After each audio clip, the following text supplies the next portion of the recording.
Hello and welcome back to OT the podcast. We're here to talk about watches, time, and how to spend it. I'm Andy Green. Vigets, I'm Felix. Felix, mate. Yes. What's going on? We've got a great one today. This is quite the episode. Yeah, it's a good story.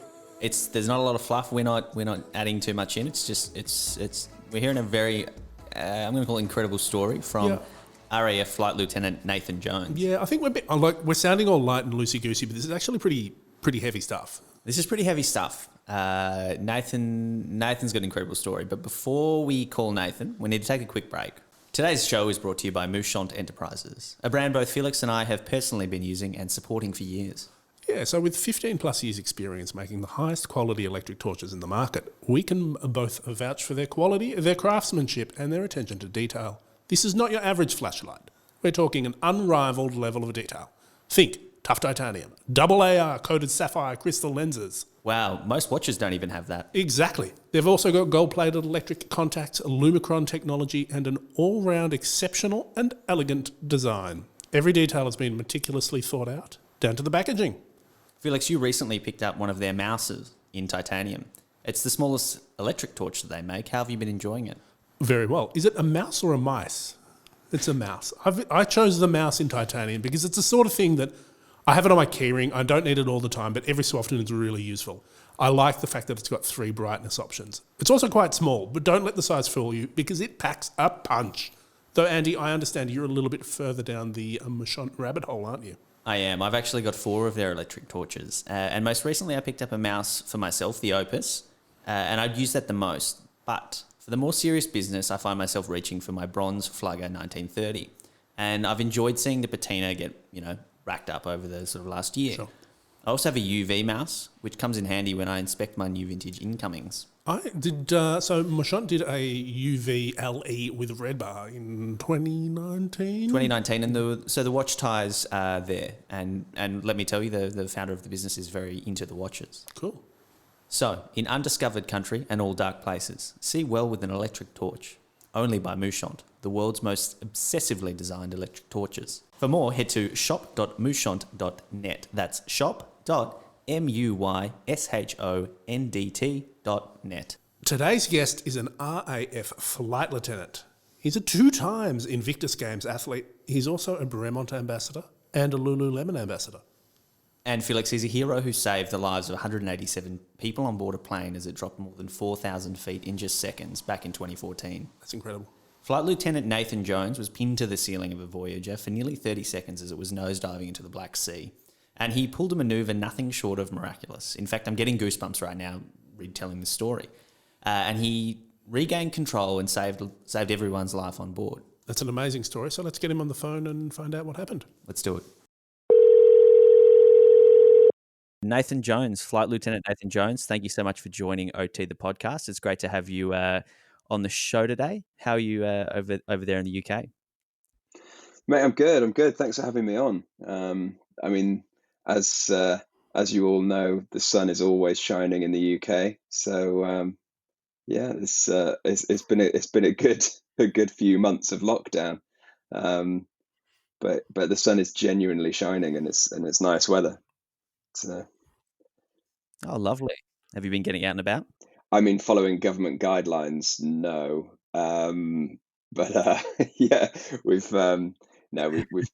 We've been fairly locked down over here, and the rules are pretty stringent. So having an 18-month-old daughter when you can't really leave the house is quite interesting. Well, hopefully you guys make it through it. Yeah. I mean, I've got to say and give her a shout out. My 95-year-old grandmother went to. I mean, this is actually quite a funny story. She was complaining about chest pains, and it's one of the key triggers for COVID. So they called an ambulance, got her into hospital. Did the COVID test, realized that she didn't have it, because they said, what have you been doing? Any sort of exercise, any sort of stringent activity? And she was like, well, I have been in the conservatory swatting flies, So they realised that she'd pulled a muscle in her chest swatting flies, and then so they got her into a convalescence Wow. home. Whilst she's in the convalescence home, catches COVID. So she's there in hospital now Oh, in the COVID ward. Everyone going around in their full PPE, and at 95, then she's very high risk. And then that a few days later they test her again. She's still got it. She rode the wave, then tested negative. She's now back at home. She's wow. nailed it. So yeah, it's not Oh, all doom and gloom. Wow. well, there's some good genes in the Jones family, it sounds like. And before we get too far ahead of ourselves, so you're a flight lieutenant in the, but I think we should kind of hear a bit about who Nathan Jones is, and we'll get to the main reason we're really chatting to you. But who are you, and why did you choose to serve in the RAF? Well, I mean, my grandfather was a navigator on Lancasters in World War II, but died before I was born. So he was kind of my inspiration through association, I suppose, and researching about him and looking through his photo albums. But other than that, I haven't really got any links with the military. And I was a professional sportsman before I joined up, and an average one at that. So the kind of the catalyst for joining the military was so that I could continue playing sport, but also do some flying. So I was a rugby player, rugby union. So Okay, okay. don't know how big that is down in Melbourne. Started off Not tough. very. Not as big as New South Wales, but that's all right. Yeah, And so you've been in the Air Force for how long now? 15 years. So quite a while. So I kind of so after finishing the like my semi-professional career, I suppose, for the 5 years I was doing it, went to South Africa, grew my hair long, looked like a bum, and then I came back to the UK to join up. I got my brother to shave my head, and I sort of went and joined up and started my officer training. So it was like a very unglamorous version of an officer and a gentleman. So yeah, 15 years seems, if you say it, it seems like a long time, and it feels like 5 minutes, but yeah, I've done a fair amount of stuff in that time, and certainly I joined to see the world, and I've seen a lot of the world, so it's been fun. Yeah, well, 15 years is quite a long career, Yeah, and it hasn't been without incident. no, no, I know. I mean, most people in the military have seen and done some wacky things, but yeah, I suppose I could have done without what happened to me in February 2014. So, I mean, do you want to go straight into the incident, or?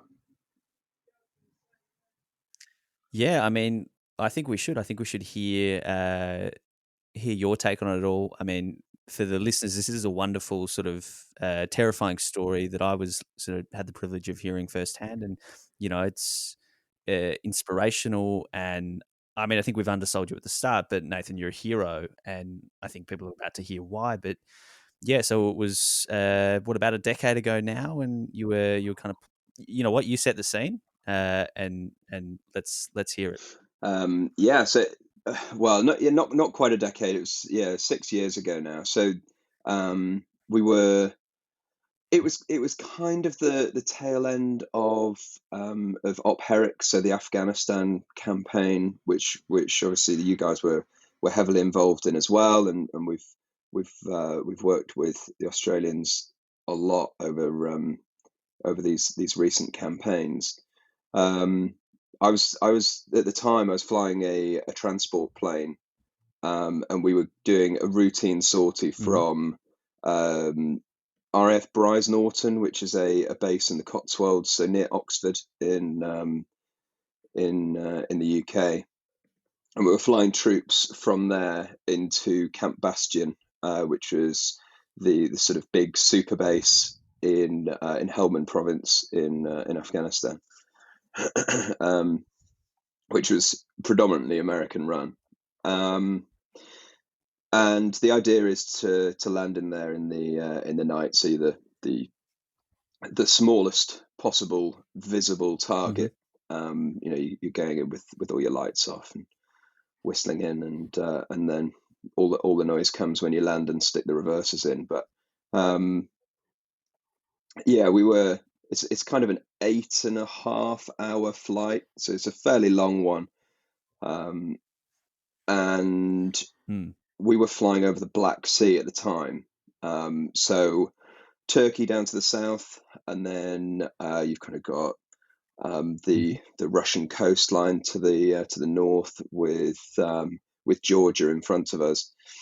I was a co-pilot at the time, but a friend of mine was one of the passengers on the back that I'd not seen for a while. He tapped me on the back and we sort of said, let's go for a cup of tea behind the cockpit. There was a little galley behind the cockpit. So I did my checks, and the captain had control. So yeah, I was literally just stood there having a cup of tea, and then all of a sudden, everyone that wasn't strapped in slammed into the roof, and the aircraft had gone into a nosedive. So I had to. I don't really know what happened with the cup of tea, but I was sort of pinned on the roof, and had to climb in. Yeah. Through the cockpit door. Now we have a open door policy in the military, or we did back then. I think they've changed it now. But yeah, I had to sort of climb in through the door, and then I'm there faced with going from a brightly lit cabin to a pitch black cockpit, with flashing lights everywhere, just looking straight into the sea. And it was at night anyway, and the Black Sea is normally pretty black, but yeah, just looking straight into it, and then because we're in this negative G dive, it's all the things that weren't strapped down were all stuck on the roof, so our body armor and weapons and everything else, all of our charts and things, and yeah, it's a pretty distressing picture to suddenly be faced with. So yeah, I had to crawl along the roof, and then we managed to get the plane out of the dive, which was, yeah, I mean, at the time I didn't really realize that I'd done myself any damage. I had blood all over my hands, and because we were going into the desert, I was wearing a like a khaki coloured flying suit, the desert colour flying suit that was all covered in blood, and there was a nice sort of smear of blood all the way along the roof where I'd made my journey. But when we got on the ground, we diverted into to Incirlik Air Force Base, which is an American / Turkish Air Force base near Adana, in Turkey, and the Americans triaged me, but they wanted the all of the medical care to be done by the Brits when we got home. And yeah, later found out that I'd broken my back. But yeah, it was kind of that adrenaline rush can get you through. But yeah, what had happened is the the captain, whilst he was in control and I was off the flight deck, was taking pictures with an SLR camera, sort of a quite substantial SLR, and then had moved his seat forwards, jammed the camera had jammed in between the side stick. So rather than the control column being between your legs like you would on most aircraft, the Voyager aircraft, which is an Airbus A330 that's been adapted for the military, it's all side stick. And Okay. yeah, the camera jammed at the base of that. So if you think about the moment arm of a control column, if you move it at the top, it's a big moment arm moving forwards and backwards. But at the bottom, you've only got to move the bottom of it, a couple of centimeters, and you get full stick deflection Sort forwards. of like a parking brake. Yeah, so that was it. So he moved his seat forwards, and the armrest just jammed the stick fully forwards, like someone had just stuck their foot on the controls and kept it there. So yeah, so everyone went from. That's why it was nosediving. It was exactly just, the stick was just being pushed straight into the black sea. So yeah, so the stick. Okay. And how did you regain control then? So you've got to. I mean, the Airbus aircraft are incredibly intelligent aircraft, and the fail safes on it are they're designed to keep you safe. So all the redundancies of the aircraft are amazing. So the aircraft was actually limiting pretty much everything that it was, that the physical pressures. So as in the camera was pressing the stick down. It was, if that was another aircraft, the aircraft would have just carried on going forwards, and nose down, nose down, nose down, and then the wings would have ripped off it. And yeah, everything would have overstressed. I mean, things were overstressed, but because the Airbus itself just limits everything, it's amazing. So yeah, it limited our speed, our pitch down, our G. So yeah, everything was kind of limited, and then it's got an instinctive disconnect button, which is the red button on the side stick, which I suppose if you're going on holiday and you're on an Airbus and you look at it and you think, I didn't realize an Airbus had missiles. It looks like a kind of a missile lock button. But you press that down, and it can give you priority from the other controls. So yeah, I can hit that button and hold it. So when you regained control, were you upside down? I was upside down with my feet on the roof. And then okay, so let's not undersell the the action. Yeah.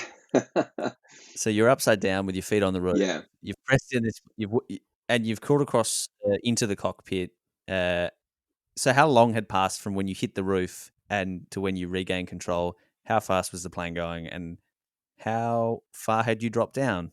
So we were at 32,000 feet to begin with, because of all the defensive aid suite on the aircraft. So if you look at a military aircraft, you'll see all of these blister looking things on the outsides, and normally they're your LARCM, so your laser infrared countermeasures. So if people are shooting at you, they can it can lock onto the warhead of a missile and confuse it, so it's not going to hit you.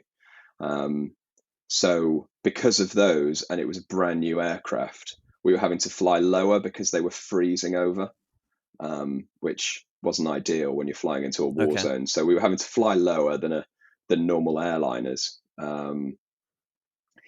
So then I think we dropped down to about 20,000 feet. So I think we lost about 12,000 feet. But the mountains out to the right of us were sort of 12,000 feet mountains. So the yeah, it wasn't going to be Wow. long before we spanked in. But we were luckily over the sea. Wow. But so How fast was the plane going down? we were going down at about 25,000 feet a minute, which is a pretty rapid rate of Whoa. descent. So you've got this rate of descent meter, so it's your vertical speed indicator, VSI. So that thing just went off the scale. It's digital anyway, but it just sort of went off the scale, and we were hurtling down. And I think at one stage we got to Mach 0.98, so we nearly broke the sound barrier. So we were stonking along. But it was so noisy. That's an It achievement. was so noisy. Yeah. Oh, it's a stat. Yeah. And what about the people on board? Were they just screaming? So, I mean, I count myself lucky on this one because I went from, the front galley to the controls, and I wasn't down the back, but the guys down the back apparently had a pretty rough time. Unlucky for some, they were, the in-flight movie at the time was the A-Team, and in the A-Team, the bit where it's like the plane crash bit, that was happening at the time. So people had like fallen asleep with headphones on, and then they woke up to this like being in a plane crash, watching their mates sort of floating and hitting the roof. But yeah, I mean, it was it was a bit of a mess down the back with everyone pinned to the roof. But luckily we'd had turbulence about 20 minutes before the incident happened. So the seatbelt signs had gone on. So most people had put their seatbelt signs on and fallen asleep because it was at night. So yeah, I mean, they had. How many people on board, Nathan? So there were 198 people on board, and that was ranging from military to press to UN workers to all sorts. So, but everyone was there in their, with their body armor and helmets and all the rest of it. So, yeah, if we'd have gone in, it would have been a big loss of life. But yeah, thankfully we didn't. But yeah, I think that there's been quite a few shaken up people subsequently. It was pretty wild to see when we got on the ground, the pure elation of people when they got off the plane and on their hands and knees on the floor kissing the ground. So yeah, it was bizarre. So yeah, it was an interesting day at the office. So there were no fatalities at all? Were there broken bones? No. Anyone, aside from yourself, obviously? What sort of damage was there? So I think there were a few broken bones, as in people who like break their arm and things. But other than that, there was nothing that major. It was all the kind of psychological injuries. There's a lot of people who have suffered afterwards, and yeah, I mean, I don't really want to go into because I know that there's a few people down the back who have really, really suffered. So I don't want to sort of go into their sort of individual stories, but yeah, there were some really affected people, but yeah, and understandably as well, because there were quite a few pilots down the back, so for them it must have been pretty tricky, because they would feel completely powerless, knowing that they could do something about it, but they can't because they're stuck down the back of an aircraft. Totally. I'm a sketchy flyer at the best of times, and I can't imagine people that enjoy it and do it for a living, even being in this position. Like I just want to say it again, you're an absolute hero. And I think I read somewhere that you prevented the largest, loss of life in a war, technically a war zone, since World War II, something like that, which is, remarkable. Yeah, I mean, that's what they were saying apparently. But yeah, I mean, that would have been in a single incident. Obviously, a lot of people have lost their lives, but yeah, it would have been Yeah, obviously, yeah. it would have been a big issue. I mean, it certainly would have been front page headlines Well, anyway. But I think it was front page headlines as Scare Force One, but it's not particularly the headline that you want. so what sort of came out of this? Like, obviously, something this significant happens. There are ramifications and changes to regulations. So, what sort of happened on that level to ensure something like this doesn't happen again? So it happened at roughly the same time as the German wings incident. I don't know if you can remember that one, where the tragic Mm. incident where the pilot locked himself in the cockpit and just stuck it into a dive and crashed everyone into the hills. So with that and then this incident, they set a regulation that no one was allowed to be left in the flight deck alone. So if if one of the pilots goes for a break, then either one of the relief pilots or one of the cabin crew has to come and sit in with them, because one of the things that came out of it was boredom, because if you're on a I mean, you know what it's like when you're sat down the back of a plane. It's for 8 hours. It's pretty boring, and you've got to keep your mind active. And apart from when you're flying an airliner, which we were flying at that time, to keep your mind active, apart from at takeoff and landing, which is kind of the business end of what you're doing, and the most exciting time of the flight. The autopilot's in. You're managing the radios, and these planes are so automated now that it's scary. So yeah, they've gone a lot into that monitoring of pilots and making sure that the boredom factor isn't there, and also things like loose articles in the cockpit. They've gone into that more closely. But yeah, I mean, Yeah, and understandably so. yeah. Not as many changes as I would have thought, but yeah, I think that they've brought the military guidelines far more streamlined into civilian flying anyway. But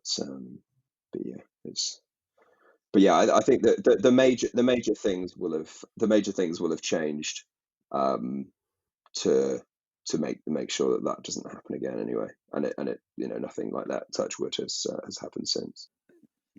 Totally, and it's incredible. It's incredible, everything about that story, and what I think is remarkable as well. So you landed the plane safely, you got triage, but did you fly that plane back home to the UK? No, I didn't. No, do I recall correctly? No, so I was in.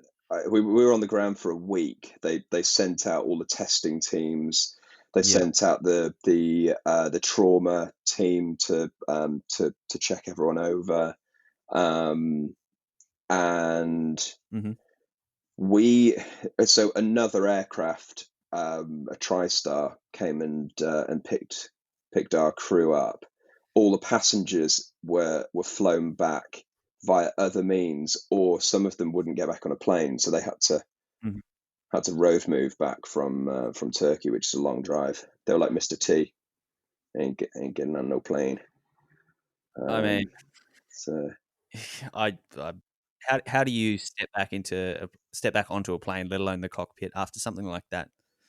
Yeah, I mean, it was quite tough. I was certainly a bit jumpy, even just being a passenger, and then, but because I didn't know I broke my back, I was just sort of keep calm and carry on, and I really thought that if I didn't get back flying straight away, then I'd have struggled. So it was kind of get straight back on the horse, and I went and got back flying straight away.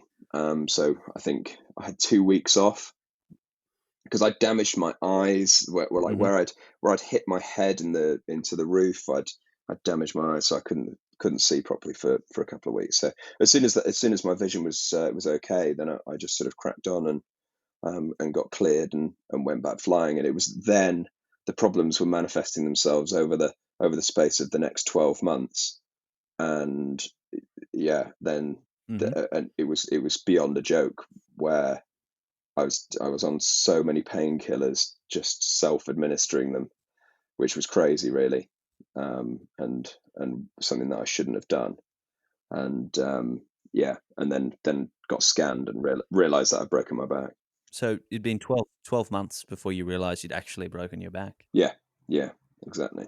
So I mean, because people say, "Oh God, you've broken your back. You must be paralyzed." And no, it's funny listening to stories now where people find out they've broken their backs when they, years and years beforehand in some sporting injury, and they go in for a scan, and then the consultant will say, did you realize that you broke your back all these years ago?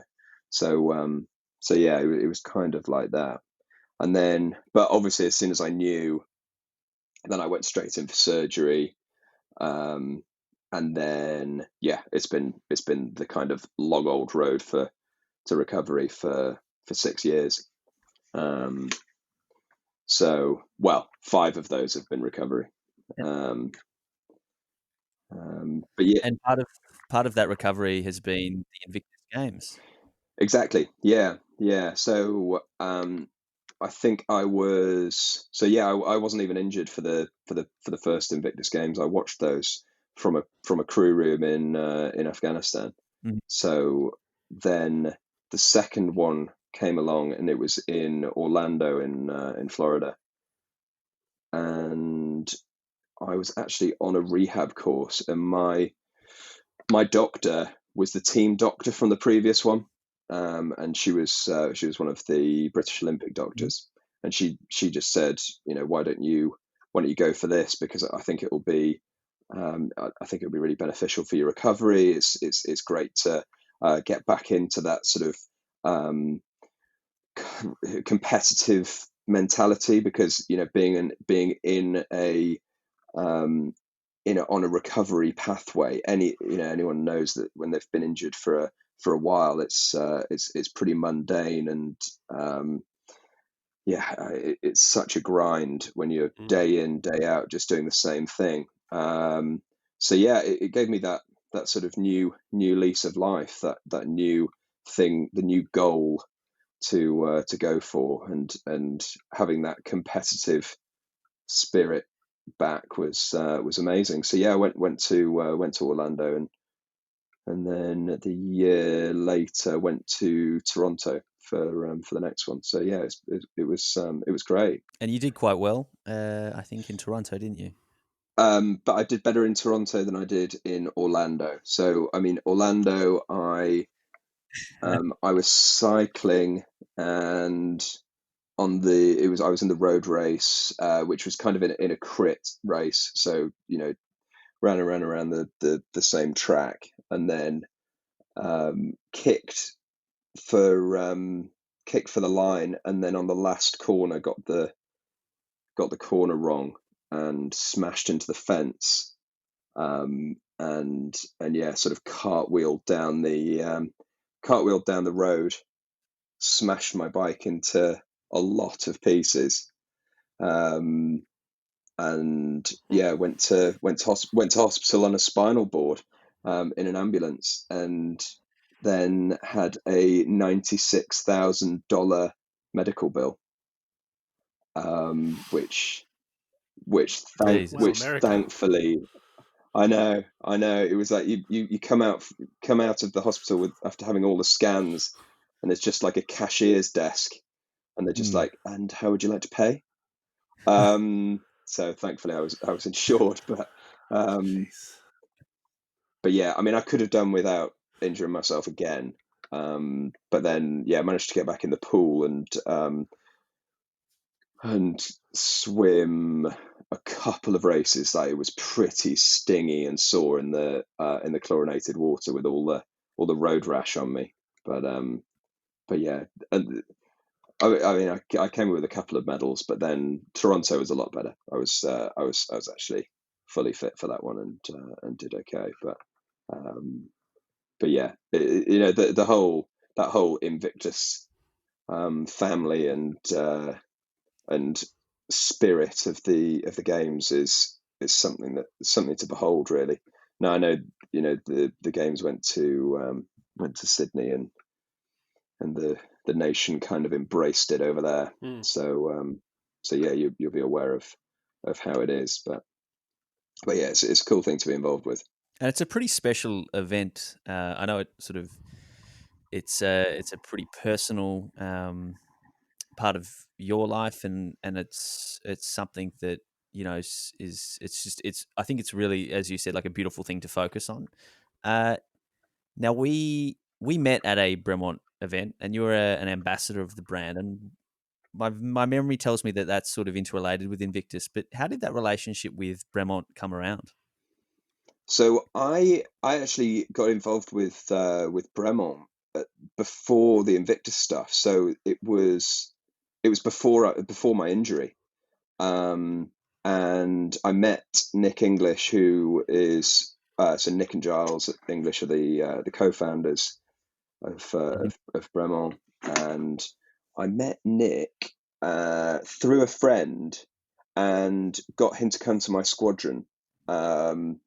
So brought him to the squadron, showed him around the aircraft, and then you've got a facet of Bremont watches is Bremont military, and they make all of the bespoke military timepieces that you can put your squadron insignia, you can put your aircraft, you can put anything on it really, and they'll bespoke a limited run of watches. So we were getting a squadron watch done, and then everything happened to me. So that and Nick and I remained friends through this period, and then then started this Invictus journey, and then Nick said, well, we want to support you through it. So yeah, Bremont supported me through all of the Invictus stuff, and yeah, we've done loads of stuff together now, which has been amazing. And it's such a so Nick and Giles were going to join the Air Force. They're both pilots themselves. They were on they were learning to fly through the Air Force when they were at university on a thing called the University Air Squadron, and then decided. I think there were defence cuts at the time, so there was a huge wait. So a wait for flying training. So they thought, well, we'll go and work in the city now, and go back into the Air Force later.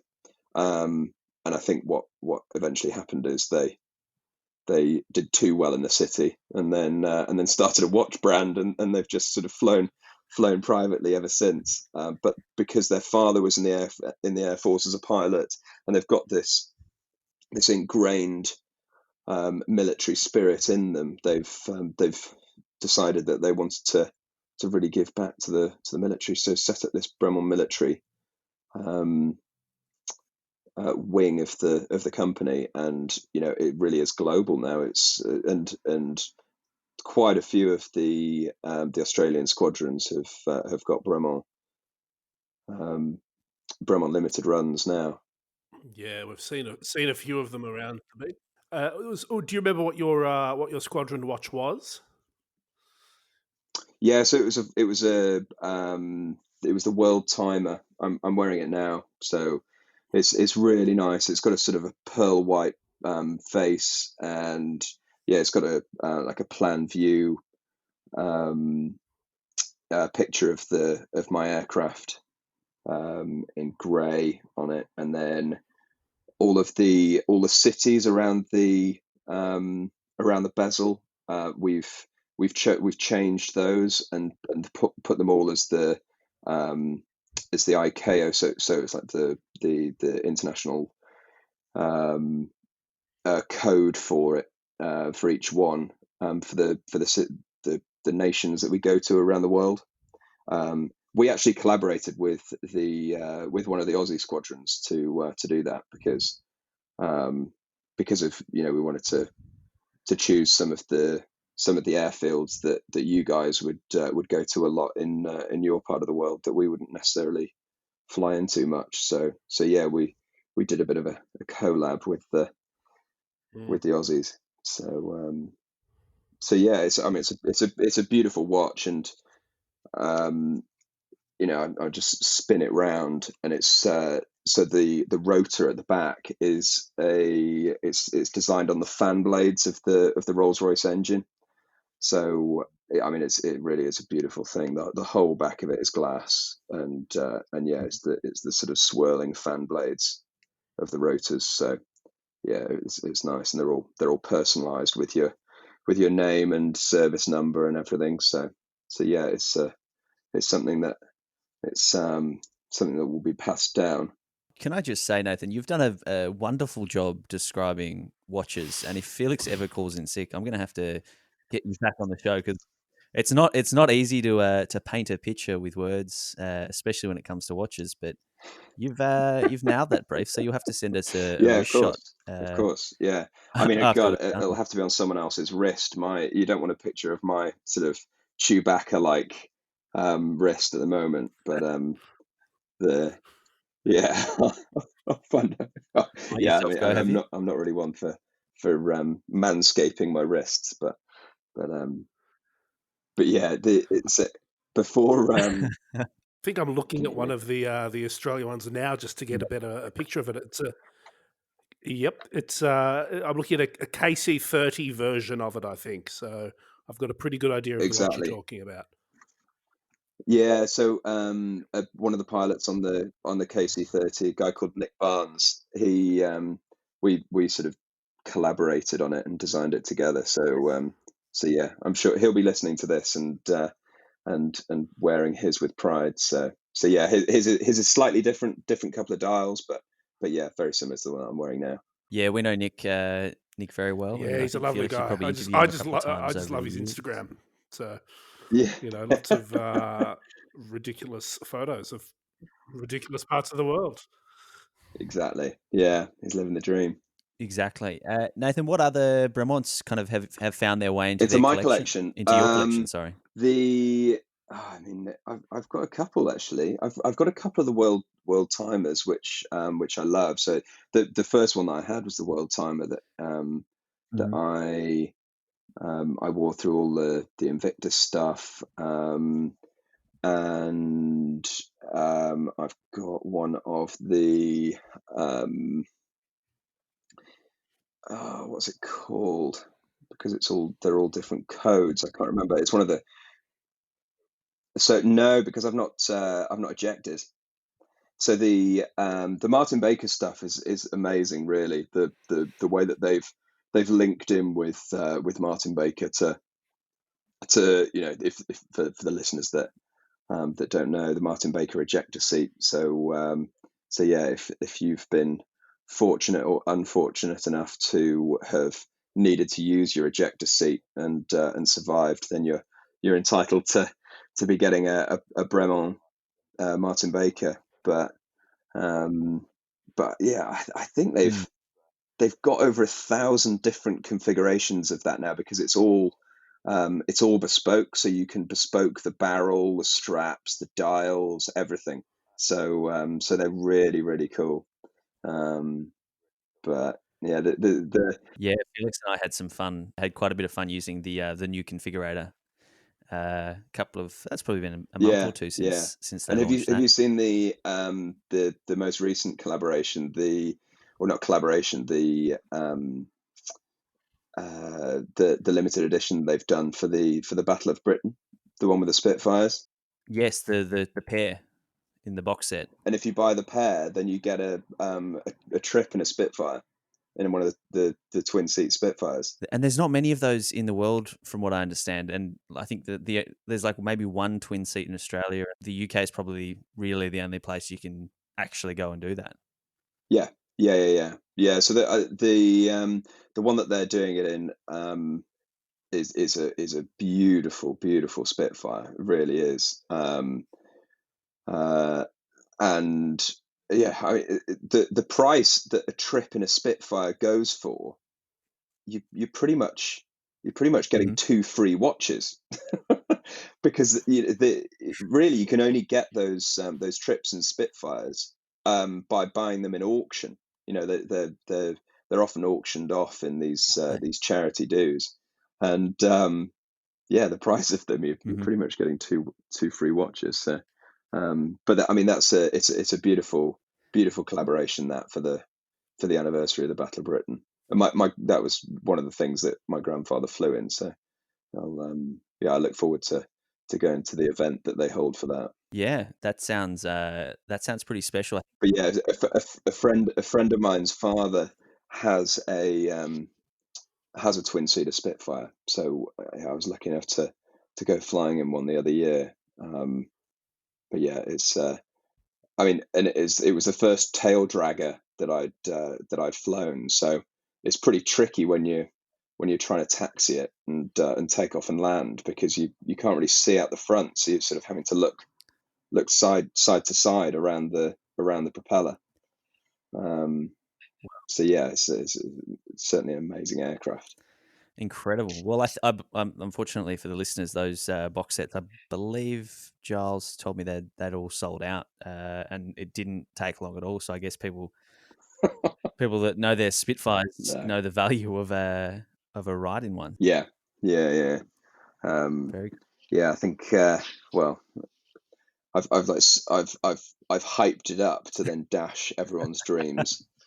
So oh, let's leave them wanting more. But on the topic of flying, so obviously we've had this incredible incident. You've returned to the Air Force in the years since, and continued that career on.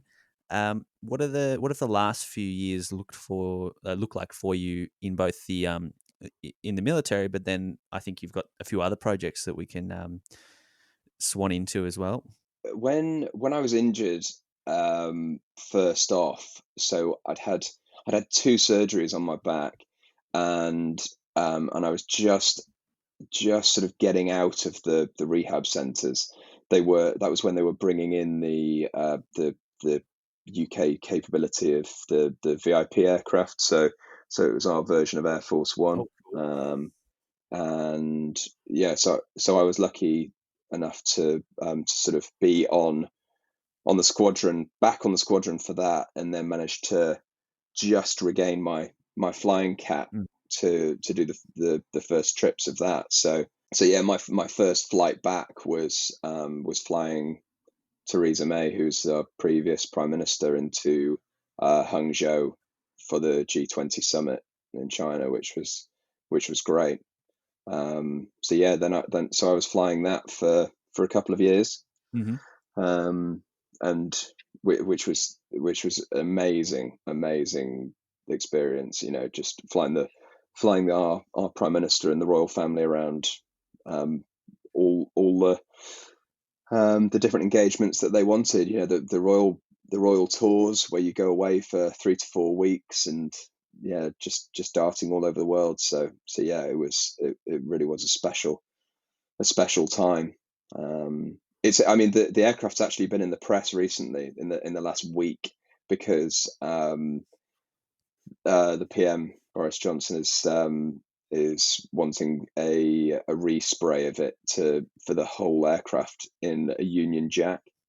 So there's been all of these funny memes going around with it looking like Austin Powers' jet with a yes. So yeah, I don't know what it's going to look like. I'm sure it'll look great, but yeah, I mean, the thing is, you know, the press will pick it to pieces like they always will. But it was scheduled for a respray anyway. Okay. So you know, they'll say, you know, taxpayers' money is going towards making this look like the Austin Powers plane, but in reality, it's going to cost the same if it's going to be grey or white or red, white, and blue. So yeah, very cool. Go to town, Boris. And so when you were so you were actually flying the royal household as well. Then, so that was part of the job. Yeah. Being a Brit, that's a pretty close to home. Like that's a pretty big deal. Yeah, it was a real honor to suddenly get that gig, and you're spending an awful lot of time with the principal themselves, and you're as the pilot, you're there briefing them, and managing the sortie, and it was a very different experience really, because you're fully integral in the planning of all of their sorties. You go and work with their transport officers, and I suppose make the plans more realistic and workable. So because it's incredible, talking to you guys on a timing podcast, of just what these people's lives are like, and how their diaries are planned to the second, and when you're so rather than chocks to chocks, the for VIP flying like that, the all the timings are done to doors. So because normally the departure will be on the TV, and it'll be when the principal, whether it's the Prime Minister or the royal family, are getting on. So as soon as that door shuts, that's your off doors time, and then when you're coming on to stand, you're timing everything from taxiing in to engines shut down to then that door opening on the second, so that all the cameras are rolling on the door for that principal to get off and give a wave to the world's media. So yeah, it was a different way of working, and I mean, really, we were glorified taxi drivers doing that, but I don't mind that, being that taxi driver. It was it was a pretty special experience. It sounds pretty special. I have a question. Obviously, if we're talking about the royal family, I know a lot of them have sort of military and flying experience. Did you ever kind of feel a bit of pressure to hand over the controls, or did you what was that like, sort of flying, princes and princesses and these the royal family around, knowing that there's some experience under their belts as well? To be honest, none of them ever asked. It was always the household staff that would sort of be more interested in actually sitting in the seat and learning about it. I suppose flying the Prince of Wales around, Prince Charles, he was a pilot for years, and his knowledge about flying is really strong, but he is one of life's workaholics, so he works constantly when he's on board. So yeah, I've never known someone with a work ethic like him. So yeah, he's there, sort of sat at his desk, squirreling away the whole time. Whereas the Duke of Cambridge and Duke of Sussex, their current in flying, I went through flying training with Prince William back in the day, and then he went helicopters and went search and rescue, and we were down in the Falkland Islands together when he was doing his search and rescue tour down there. So he's a really diligent, hard-working aviator, and he's good at his stuff. And then Harry obviously went off and did his Apache stuff, and was flying on operations out in Afghanistan. So yeah, some pretty hardworking and capable aviators in the household, but no, I never felt pressure in them wanting to suddenly take control and do my job better than me, because I was quite confident that they'd be better than me. Wow, that sounds like an absolute treat, especially for for a pilot like yourself. That sounds amazing. Yeah. And flying the Yeah, it was good. It was certainly something that I will treasure.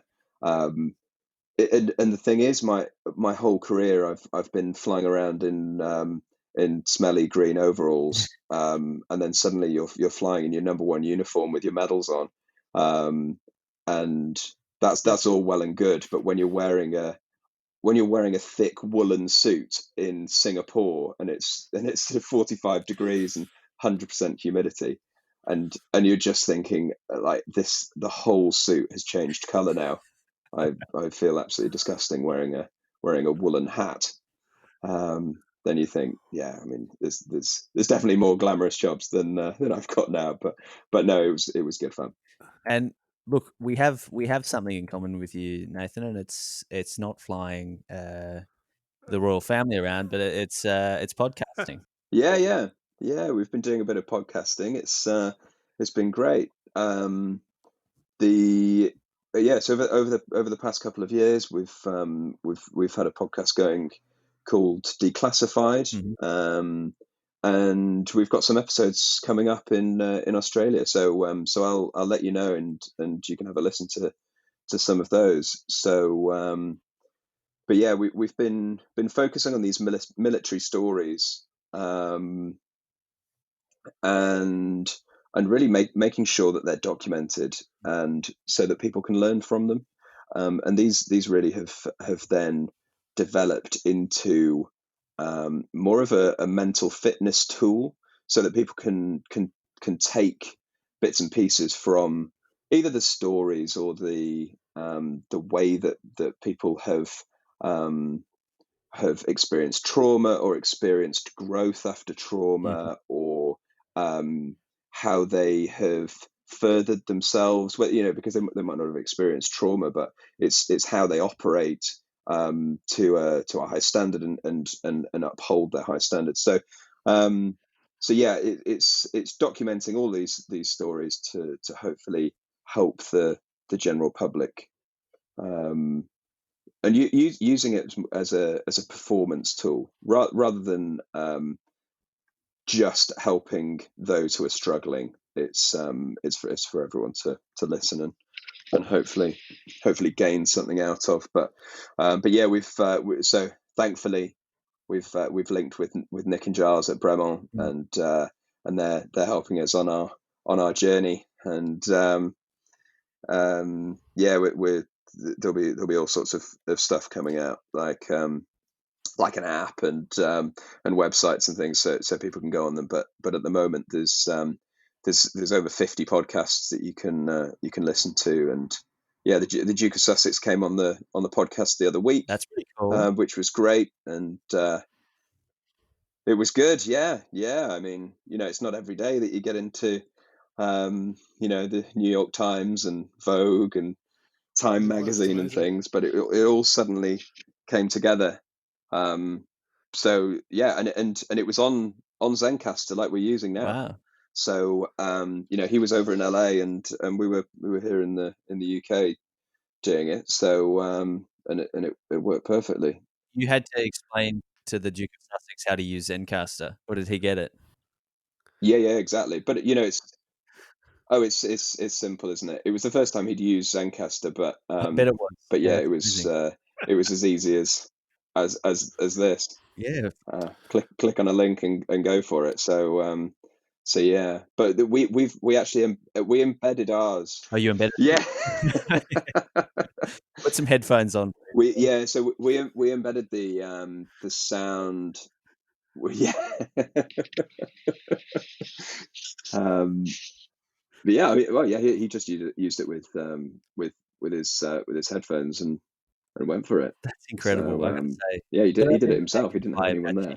Helicopters, like, I think he's got it figured out. What was that chat like? We'll link this up in the show notes, of course. But why don't you give a snapshot of that episode, so that the listeners can kind of know what they're going to hear? So that was at the start of this COVID pandemic, and he was integral in starting one of the disaster relief charities called Team Rubicon. Mm-hmm. So it's populated by veterans, by military veterans, and they are sent around the world when it is an aid to disaster relief. So they went to Nepal. So Harry actually went out to Nepal when they had the terrible earthquakes out there, and it's utilizing the skills that people will have gained whilst in the military, and putting them to good use in a disaster relief scenario. But when this pandemic hit over here with COVID, they then started heading up all the volunteer networks. So all the stuff with our National Health Service, and sending out these aid boxes to people. The Team Rubicon, who have now renamed as Op React. They've gone in and assisted with all that. So Harry came on as a bit of a thank you, and a kind of a call to arms to get the veteran community to serve again, and stand up and actually put their hands up and do some volunteer work, which was incredibly powerful, and the influx of veterans that suddenly did it was in the many thousands. So yeah, it certainly worked. But yeah, it was great. Yeah, that sounds amazing. When, like I said, we'll link that up. Now, Nathan, you've kind of mentioned that you've got a few projects on the go. Keen to hear what the future holds for you in the next couple of years.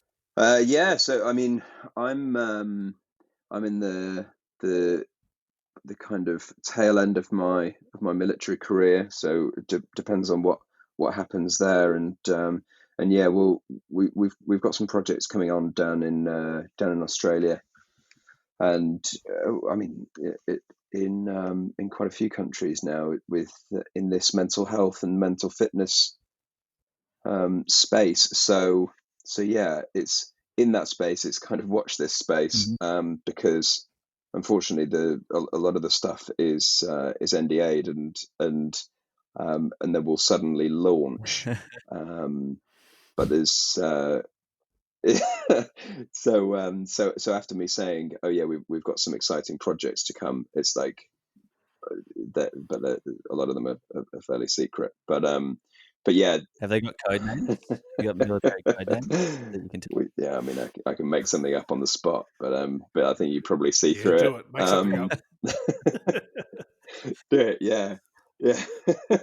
Operation Human Shield is one of them, and Oof. Maybe not the best operation name. We're going to end up having to redact the podcast. It'll just be black lines throughout the audio. We have to do bits of that ourselves, but no, it's really exciting stuff. You know, we've linked with Lululemon, the wellness brand. Nice. So I'm sure both of you are wearing Lululemon leggings as we're talking now. Really? So yeah, we've. I actually am. I knew it. See, I mean, you have to post a picture if you like that, Felix. Yeah. Oh no, I'm not going to do that. He sends them to me though, but our studio is actually across the road from the Lululemon outlet, I think, in Melbourne. So we often make Lulu. Okay. Yeah, so it's close to, very very close to Felix's heart. Maybe they'll come on as a sponsor. That'd be great. Oh, that's good. Yeah, exactly. Well, speaking of gear, the last thing I want to really kind of have a chat to you about. You know, you're a tactical man with such a robust military history, but I want to know, kind of, aside from your Bremont watches, what bits and pieces, you know, you kind of swear by, and maybe kind of have helped you in the cockpit, and you know, certainly through the last few months. I mean, it's a funny one. And especially my watch journey has been an interesting one with aviation. So for 9 years, I was a G-Shock ambassador. Okay. And we designed a few aviator G-Shocks, which you might have seen, which we launched at Basel World, and it was so yeah. So some of them will have come out over there, but it was an interesting design process where we were trying to make watches tough, and so that you had these robust watches where you could smash them around in the cockpit and not worry about them. And they had a few little quirky design features like count up, count down clock or stopwatches, so that you could do your time hack and bombing runs with them, and inbuilt compass. So it was like they were kind of the first watches with the inbuilt compass, and that was it was all geared towards survival. So yeah, we put a few of those in those watches about 10 years ago. So yeah, that was always what I was looking for in a watch.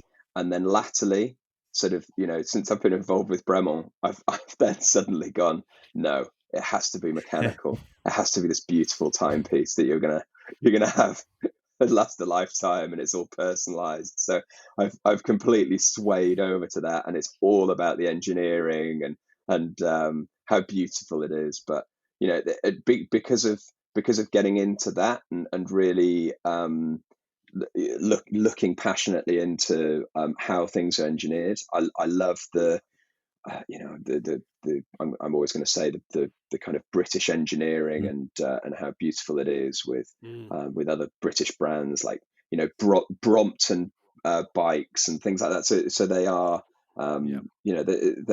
they're well known around the world, but they're just beautifully engineered.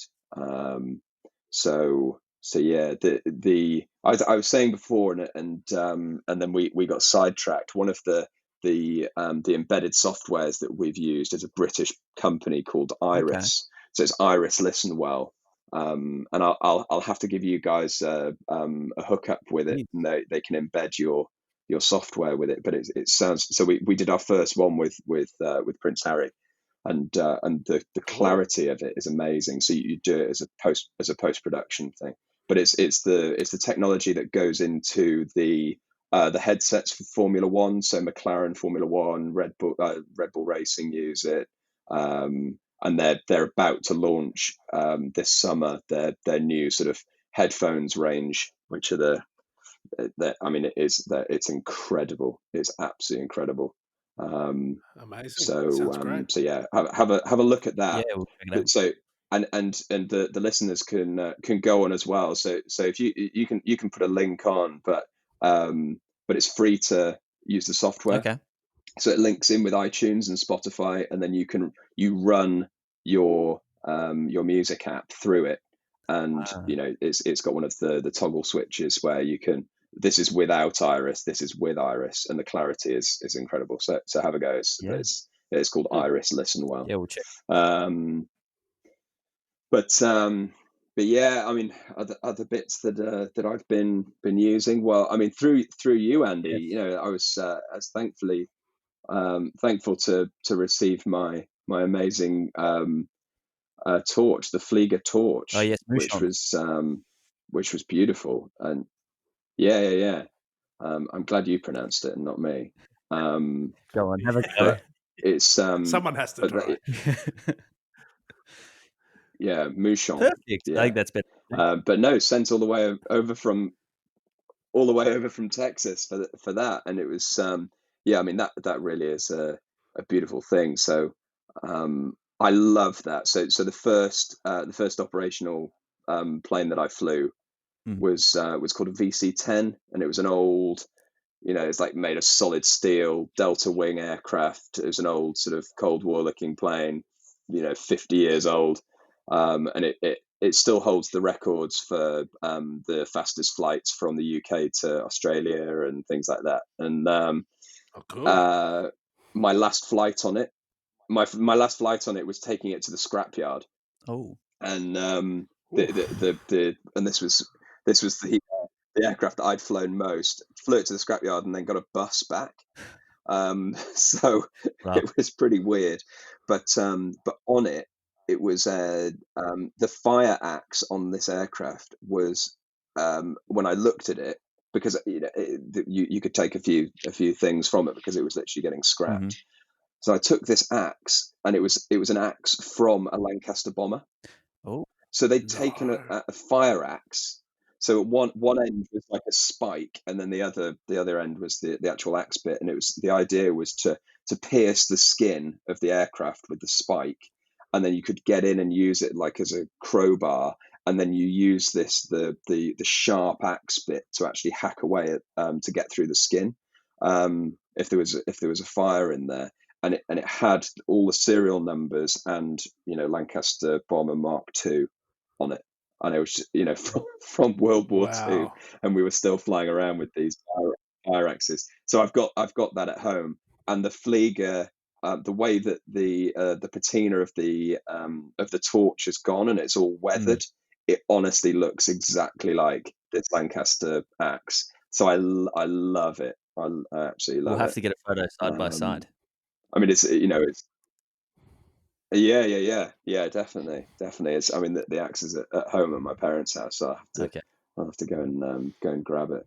Other bits of tech that I've been using recently. I've just bought myself a Lumi light. I don't know if you guys have used those. No. So it's like the daylight alarms. So I mean, I've always been a real Yeah. advocate for sleep and sleep hygiene, and how you manage your circadian rhythms, because of flying and going through time zones. I got linked into this brand from a friend of mine who's got another podcast actually called Take Flight. So if you ever listen to that one, a guy called Mark Whittle with Take Flight, which is a performance podcast, and he said, yeah, try this Lumi light, and it wakes you up gradually like a sunrise. So it's a dome light next to you, Oh yes, I have seen and this. it's amazing how you feel. So it doesn't trap you. It doesn't sort of suddenly wake you up like an alarm would, where you might be in a circadian low, so you wake up feeling really groggy. So what it does is it gradually wakes you up, so that it wakes you up just like a sunrise, and then likewise in the evening you can set it to gradually dim like a sunset, and you can put your random whale noises or whatever you want on it. But yeah, it's a nice little gadget. We'll have Yeah, to check that out as well. Awesome. I have one more question.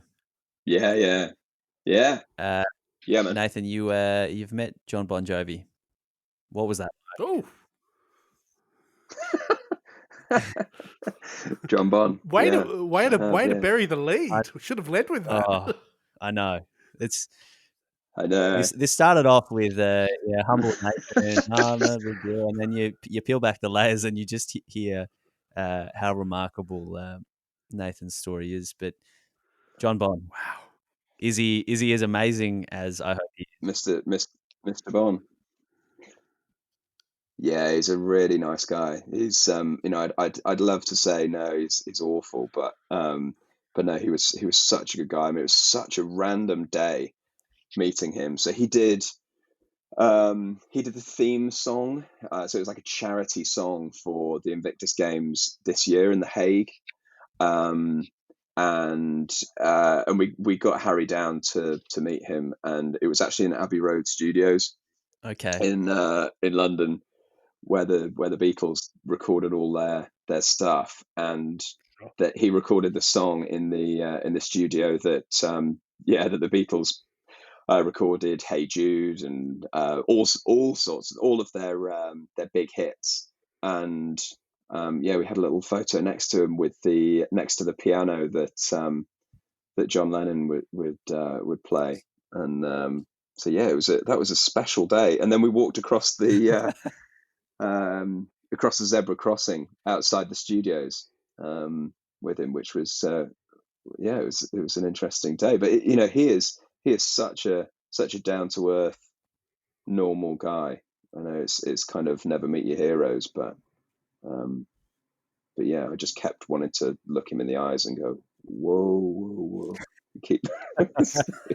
I think every filler he's ever done was whoa, and it was funny because his new song has got loads of woes in it, and behind him there was a screen with all the words to the song, and it was just like a whole screen of woes. Just a reminder. I was thinking, what on earth? This must have taken him about 5 minutes to write this.